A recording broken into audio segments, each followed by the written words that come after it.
The desperate call. The energy shields around Haven Colony flickered like a dying heartbeat. Commander Jextar stood at the observation window of the command center, watching the Calthrine warships circle his station like predators waiting for their prey to collapse. His forearms were crossed tightly against his chest, a gesture of deep worry among his people, the Velkarans. Behind him, the command center buzzed with frantic activity as his crew worked desperately to keep the shields operational for just one more hour, then one more after that. Haven Colony was supposed to be a place of peace.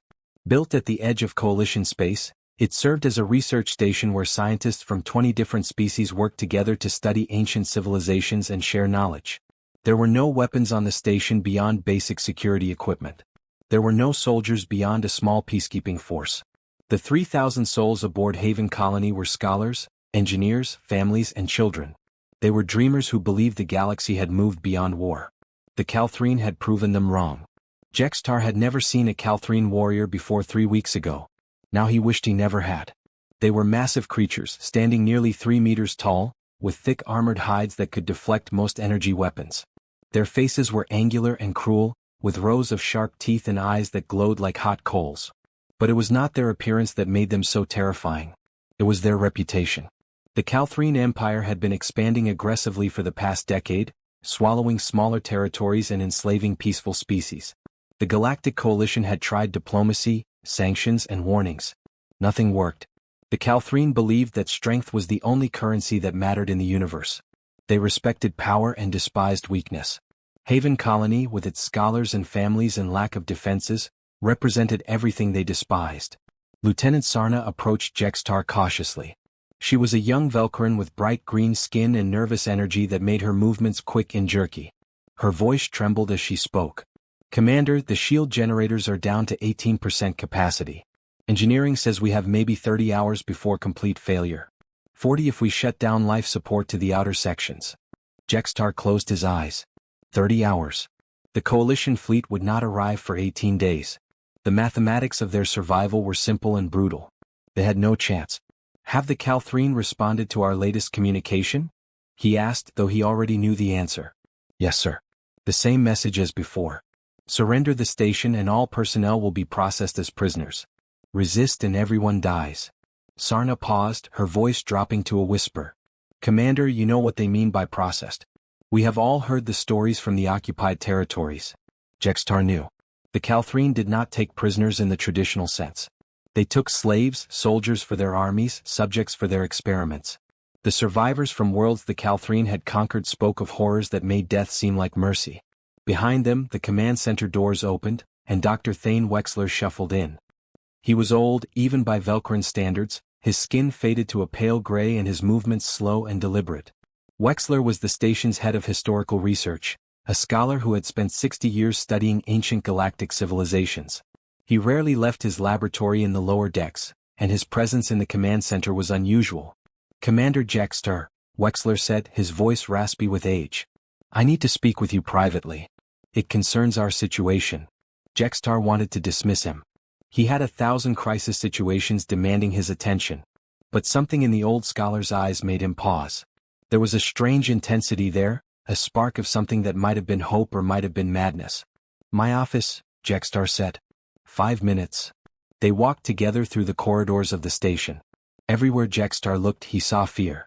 Families huddled together in common areas. Scientists sat at their workstations staring at blank screens, unable to focus. Security personnel stood at their posts with weapons they knew would be useless against Calthrine warriors. The air itself felt heavy with desperation. In his office, Jextar sealed the door and activated the privacy field.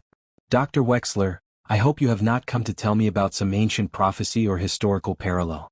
I need solutions, not stories." Wexler's compound eyes fixed on him with uncomfortable intensity. "What I have is both a story and a solution. But it comes at a price that may be too high for your conscience to bear. Speak plainly, doctor. We do not have time for riddles." The old Velkaran reached into his worn satchel and pulled out a data tablet. The device was ancient, using technology from decades ago. He placed it on Jextar's desk with trembling hands. "Before you look at this, you must understand something about galactic history. There are truths that the Coalition does not teach. Events that have been buried, sanitized, or forgotten because they were too disturbing for civilized minds to process. Jextar felt a chill run through his body. What kind of events? 32 years ago, there was a series of conflicts on the frontier worlds. The Coalition calls them the border disputes in official records. But those who lived through them call them by another name. The Silent Wars. Wexler's voice dropped to barely above a whisper. They were called silent because the Coalition tried very hard to keep the truth from spreading. They were called wars because that is what they were, though the galaxy refused to admit it. I have heard rumors, Jextar admitted. Border colonies attacked by raiders. Coalition security forces responding with unusual force. But the records are sealed. The records are sealed because of what happened when humanity got involved. Wexler tapped the tablet, and a holographic image appeared above the desk. It showed a young human woman in military armor. She had dark skin, short black hair, and eyes that seemed to look through the camera rather than at it. This is Captain Maya Rodriguez. She was 28 years old when this image was taken. She was one of 300 human soldiers deployed to defend the frontier colonies during the Silent Wars. Jextar studied the image carefully. The human looked small compared to most species in the galaxy. Humans were relatively new members of the Coalition, having joined only 40 years ago. They were known as clever engineers and skilled diplomats but not as warriors. Most species considered them physically weak and emotionally fragile. What does an old military photograph have to do with our current crisis? Jextar asked. Wexler's expression grew darker. The raiders during the Silent Wars were not random pirates. They were Calthrine Advance Forces. The same empire that surrounds us now. They were testing the Coalition's resolve, probing for weaknesses. When they attacked the colony on Crimson Ridge, they sent their elite warriors. 400 of the finest soldiers the Calthrine Empire could produce. And Captain Maya Rodriguez was stationed there as part of a small peacekeeping force. When the attack came, she was separated from her unit. She was alone, wounded, and trapped in a settlement with 60 civilians who could not be evacuated. Wexler paused, letting the weight of his words sink in. The Calthrine warriors entered that settlement expecting easy prey. 18 hours later, only 47 of those warriors walked out alive. The 60 civilians survived. Captain Rodriguez survived, though barely. Jextar stared at the old scholar. One human held off 400 Calthrine warriors? That is impossible. It should have been impossible. But humanity has a secret that most of the galaxy does not understand. For millions of years they evolved on a death world. A planet where almost everything was trying to kill them. They became persistence hunters, creatures that would chase their prey until it collapsed from exhaustion. They developed a capacity for violence that most civilized species had bred out of themselves eons ago. Wexler's hands shook as he continued. When a human is pushed to their absolute limit, when they believe they have nothing left to lose, something ancient awakens inside them. Something primal and terrifying. This sounds like mythology, Doctor. I wish it were. Wexler pulled up another file. After the incident at Crimson Ridge, the Coalition conducted an extensive investigation. They found recordings from the Calthrine warriors' helmet cameras. What they saw disturbed them so deeply that they classified everything and made humanity sign a treaty. The Fortress Accord. It banned human warriors from active combat deployment. Humanity agreed because they were horrified by what they had become. Jextar felt his heart beating faster. You are suggesting we contact this Captain Rodriguez? Ask her to help us? She is no longer a captain. She resigned from the military 20 years ago and lives alone on Mars in the Sol system. The Coalition pays her a pension in exchange for her promise to never fight again. But yes, Commander, I am suggesting exactly that. Wexler met his eyes. The Calthrine warriors who survived Crimson Ridge spread stories throughout their empire. They created a new word in their language. Sarka. It means the hunter that cannot be stopped. The nightmare that walks on two legs. One retired soldier against an entire fleet? How could that possibly change anything? Because the Calthrine remember, Commander. Their culture values strength above all else, but they also understand fear. They have never faced a species like humanity in true combat. They have never experienced what happens when humans stop being civilized. Wexler pushed the tablet closer. Send the message. Tell her about the 3,000 civilians. Tell her about the children. And most importantly, tell her that the Calthrine are here. Jextar picked up the tablet with shaking hands. He looked at the image of Maya Rodriguez again, at those eyes that seemed to hold shadows no one should carry. He thought about the families huddled in fear throughout his station. He thought about the 30 hours they had left before the shields failed. He thought about what the Calthrine would do to everyone aboard. If I do this, If I break the fortress accord and call a forbidden warrior back to combat, the coalition will never forgive me. If you do not do this, Wexler said quietly, there will be no one left to forgive. The command center doors opened again and Sarna rushed in, her face pale with fear. Commander, the Calthrine fleet is powering up their weapons. They are preparing for a final assault. Jextar made his decision. He activated his personal communicator and sent a priority transmission to Mars. The message was simple and desperate. Captain Maya Rodriguez. Haven Colony under siege. 3,000 civilians. 18 days until coalition rescue. 30 hours until shield failure. Enemy force, Calthrine Empire fleet. We need the hunter that cannot be stopped. Please help us. He sent the message into the void and prayed that somewhere in the darkness, the nightmare would hear their call and answer. On Mars, in a small habitat carved into the red rock, Maya Rodriguez sat in silence. She was 54 years old now, her hair streaked with gray and her body marked with scars that ached in the cold. She had not worn military armor in 20 years. She had not held a weapon in combat since Crimson Ridge. She had built a quiet life away from the war, away from the killing, away from the thing she became when the darkness took hold. The communicator on her wall began to flash with an emergency signal. She stared at it for a long moment, her jaw clenched tight. She could ignore it. She could let someone else handle this crisis. She had given enough. She had sacrificed enough. But then she thought about the children on Haven Colony, about families holding each other in fear, about scholars who had never hurt anyone facing monsters they could not comprehend. Maya stood slowly and walked to her storage locker. Inside was her old combat armor, cleaned and maintained despite her vow never to wear it again. Next to it was her rifle, custom-modified beyond any standard military specifications. And beneath them was the knife she had carried through hell itself, its blade still dark from heat scoring. She opened the communicator and read the message. Calthrine. The word hit her like a physical blow, bringing back memories she had spent 2 decades trying to bury. She closed her eyes and felt the old rage stirring in her chest, that primal thing that civilized people were never supposed to feel. 30 hours, she whispered to herself. I can make it in 28. Maya began putting on her armor, each piece clicking into place with familiar precision. The woman who had spent 20 years trying to be normal, trying to be gentle, trying to forget what she was capable of, began to fade away.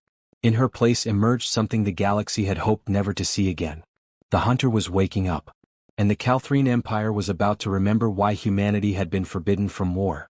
The nightmare awakens.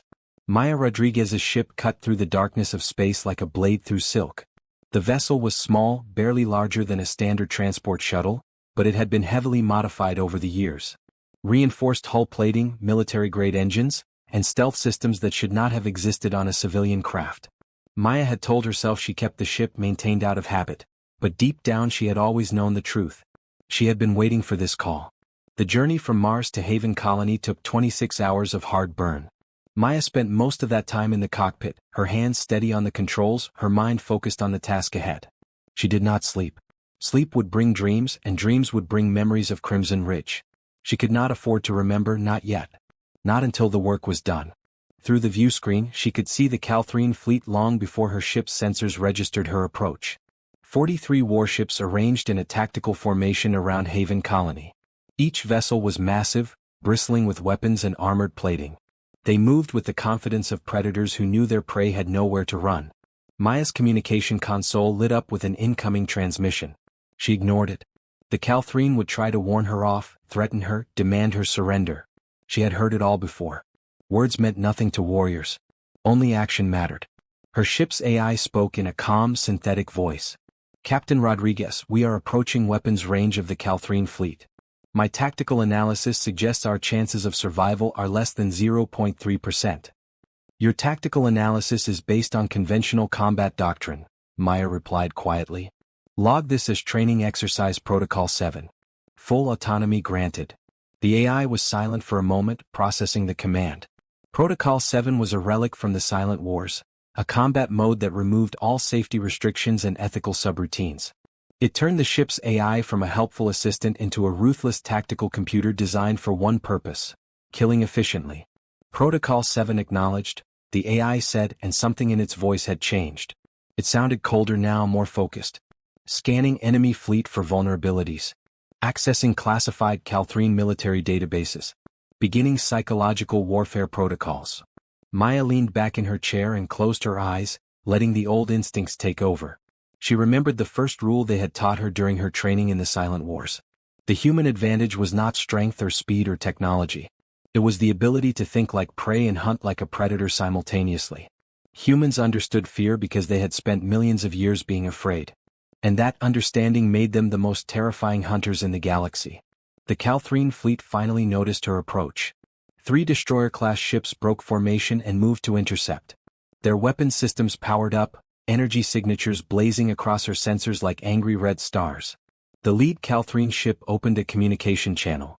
A massive warrior filled the view screen, his armored hide scarred from countless battles, his eyes burning with aggressive confidence. When he spoke, his voice was a deep rumble that shook the air itself. Unknown human vessel, you are entering a restricted military zone. Reverse course immediately or you will be destroyed. This is your only warning. Maya opened her eyes and looked at the Calthrine warrior. She did not respond with words. Instead, she reached forward and activated a specific transmission code, one that had been classified for 32 years. The code that identified her as a veteran of the Silent Wars. On the Calthrine ship, alarms began screaming. The warrior's eyes widened, and for the first time in his military career, he felt something cold crawl up his spine. His tactical officer was shouting, pulling up old records, ancient warnings from warriors who had fought on the frontier decades ago. Commander, that identification code matches records from the Battle of Crimson Ridge. The human's name is Maya Rodriguez. She is the Sarketh, the hunter that cannot be stopped. The Calthrine commander stared at the screen, his confident expression crumbling.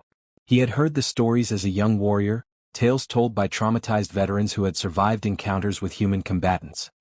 He had always dismissed them as exaggerations, the frightened delusions of soldiers who had lost their courage. But now, looking at the small human ship approaching his massive fleet, he felt something he had never experienced in battle. Fear. All ships, open fire. Destroy that vessel now, he roared, and his voice cracked with an emotion no Calthrine warrior should ever feel. The 3 destroyer ships opened fire simultaneously. Energy beams lanced through space, enough firepower to vaporize a small moon. But Maya's ship was already moving, dancing between the attacks with impossible precision. She was not dodging randomly. She was leading them, drawing their fire toward specific points in space. Her AI spoke with cold efficiency. Enemy firing patterns analyzed. Predictive algorithms engaged. They are using standard Calthrine assault formations from their military doctrine section 4.7. They always do, Maya whispered. Warriors who rely on strength never learn to adapt.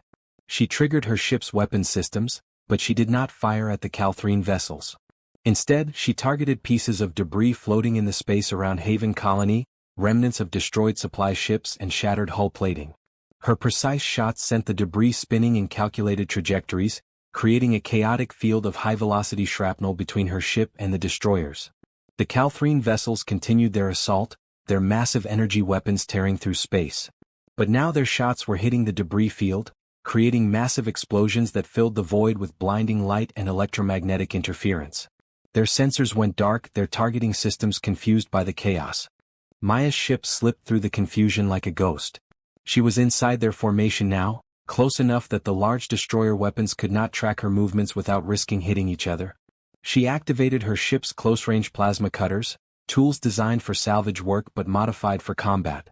They were not powerful enough to destroy a Calthrine warship, but they did not need to be. She targeted the sensor arrays, the communication relays, the external weapon control systems. Anywhere that was vulnerable, anywhere that would blind them and isolate them. Her ship moved with surgical precision, cutting away the destroyer's ability to fight as a coordinated unit. On the lead Calthrine destroyer, the commander watched his tactical display dissolve into chaos. His ships were firing blindly, his communications were jammed with interference, and the small human vessel was everywhere and nowhere, striking and vanishing before they could respond. "This is impossible," he shouted. "One ship cannot do this. One human cannot." His words were cut off as Maya's ship appeared directly in front of his bridge view screen. For a brief moment, he could see her through the transparent cockpit of her vessel. She was sitting calmly in her pilot chair, her hands steady on the controls, her eyes locked on his with an intensity that made his blood freeze. Then she was gone, and his ship's main power core suffered a catastrophic failure from a plasma cutter strike he had not even seen coming. The destroyer began to drift, powerless and blind, no longer a threat. Maya opened a communication channel, broadcasting to the entire Calthrine fleet on all frequencies. When she spoke, her voice was quiet but carried the weight of absolute certainty. My name is Maya Rodriguez. 32 years ago, I fought 400 of your warriors on Crimson Ridge. 47 survived. They survived because I let them go. I let them go so they could tell you what happens when you threaten human civilians. So you would know what we become when you push us too far. She paused, and in that silence, every Calthrine warrior in the fleet felt the temperature drop. You did not listen. You came here thinking scholars and families would be easy prey. You forgot the lesson I taught your people.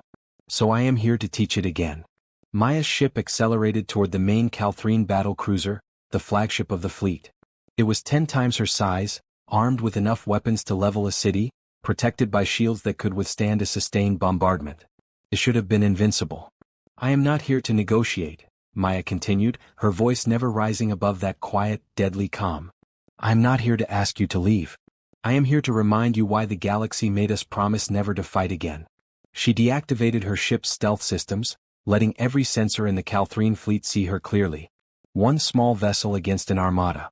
It should have been suicide. You have 10 minutes to begin your retreat. Every minute you remain, I will destroy one of your ships.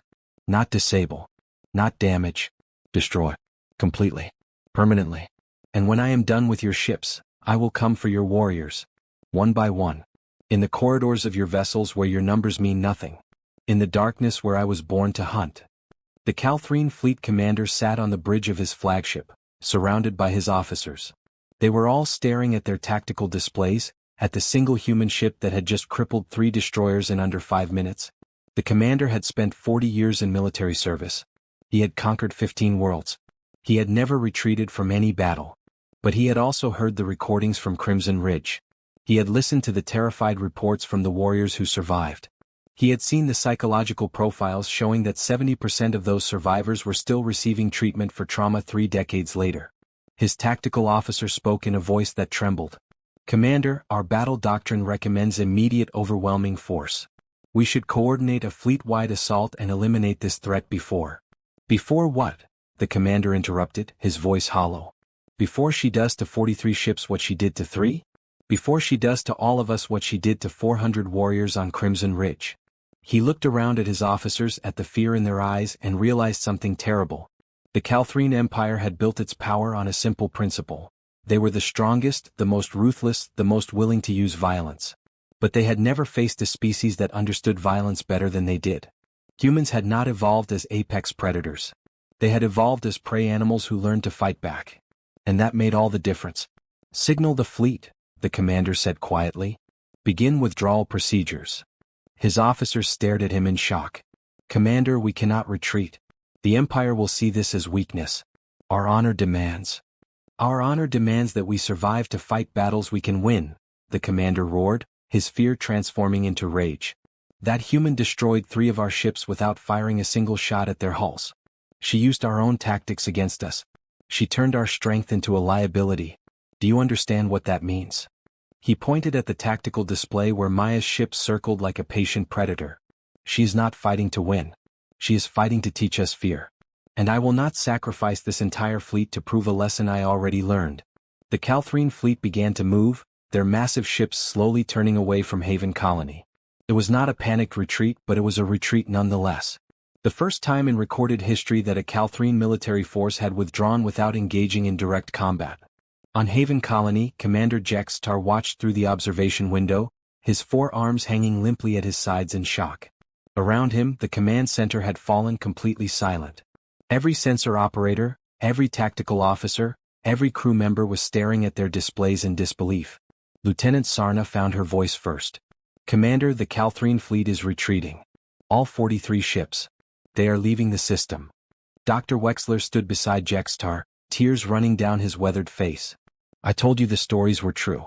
I told you what humans become. Jextar could not speak.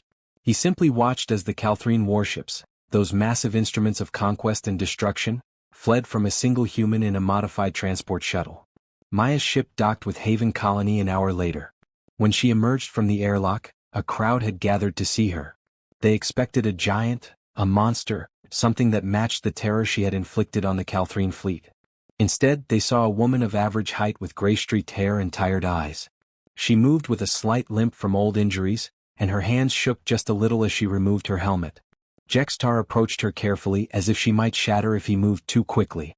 "Captain Rodriguez, I do not have words to express our gratitude. You saved 3,000 lives today." Maya looked at him with those shadowed eyes, and Jextar understood why the Calthrine had fled. It was not her size or her strength or even her skills as a pilot.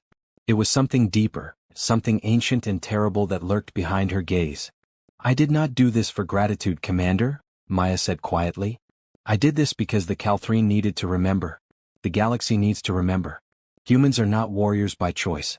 We are warriors by necessity. And the most dangerous thing in the universe is a peaceful species that remembers how to fight."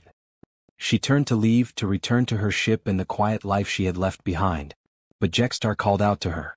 "Captain, what you did out there, how you moved, how you anticipated their every action. How is that possible?" Maya paused at the airlock door. She did not turn around when she answered. "Because I understand them, Commander. I understand what it feels like to be a predator who has never known fear. And I understand that the only way to defeat such predators is to show them what fear truly means. Will they come back?" Now Maya did turn, and something that might have been a sad smile touched her lips. "The Calthrine? No, not here. Not anywhere they think I might be. They will tell this story to their warriors. They will add it to their legends about the Sarketh, the hunter that cannot be stopped. And every time they consider attacking a human colony, they will wonder if I might be there, waiting in the darkness." She stepped into the airlock, then paused once more. "That is the real weapon, Commander. Not violence. Not ships or weapons or even skill. The real weapon is the memory of what I am capable of becoming. The Calthrine will carry that memory forever. And that memory will save more lives than any battle ever could." The airlock sealed behind her, and Maya Rodriguez departed Haven Colony. She returned to Mars, to her quiet habitat carved in red rock, to the life she had built away from war. But she kept her armor maintained. She kept her ship fueled. She kept her weapons ready. Because somewhere in the galaxy, there would always be predators who forgot the lessons of history. And when they did, when they threatened the innocent and the helpless, the hunter would wake again. The Calthrine fleet jumped to hyperspace and did not stop until they were 15 systems away from Haven Colony. In the flagship's conference room, the commander gathered his officers for an emergency meeting. They needed to discuss what had happened, to analyze their failure, to determine how one human had defeated an entire fleet without destroying a single ship. But as they talked and debated and tried to rationalize the impossible, they all felt it. That cold sensation that would not go away. That new emotion that they had never experienced before. Fear of the hunter that walked on two legs. Fear of the species that had promised not to fight, but had never forgotten how. Fear of humanity, and the terrible things they became when pushed beyond the edge of civilization. The legend of Maya Rodriguez spread through the Calthrine Empire like wildfire. Within weeks, every warrior knew the story of Haven Colony. Within months, it had become part of their military training. A cautionary tale about the dangers of underestimating an enemy. A reminder that strength alone was not enough. And in the quiet corridors of the Galactic Coalition, officials read the reports from Haven Colony with growing concern. The Fortress Accord had been broken. A human warrior had returned to combat. The thing they had all feared, the thing they had spent 30 years trying to prevent, had happened. But when they reviewed the battle recordings, when they saw what Maya had done and how she had done it, they made a decision. The Fortress Accord would remain in place. Humanity would continue to be restricted from active military deployment. But there would be an exception clause, buried deep in classified documents, known only to the highest-ranking officials. In cases of extreme emergency, when civilian populations faced extinction, when all other options had failed, the galaxy could call upon the hunters. The humans who remembered what it meant to fight without mercy, without hesitation, without the civilized restraints that kept societies peaceful. They would call them the last resort. The final weapon. The nightmare that wakes when all hope is lost. And Maya Rodriguez, the woman who wanted nothing more than to be left alone, who had spent 20 years trying to forget what she was capable of, became the first name on that list. She never knew about the classification. She never learned that her name had become synonymous with humanity's darkest potential. She simply returned to her quiet life and hoped that the call would never come again. But in the darkness between stars, in the places where predators gathered and violence was currency, A new word began to spread. Not in Calthrine, but in a dozen languages across 100 worlds. Sarka. The hunter that cannot be stopped. The human warrior. The nightmare that walks on two legs. And somewhere in the vast expanse of space, other predators heard that word and remembered to be afraid.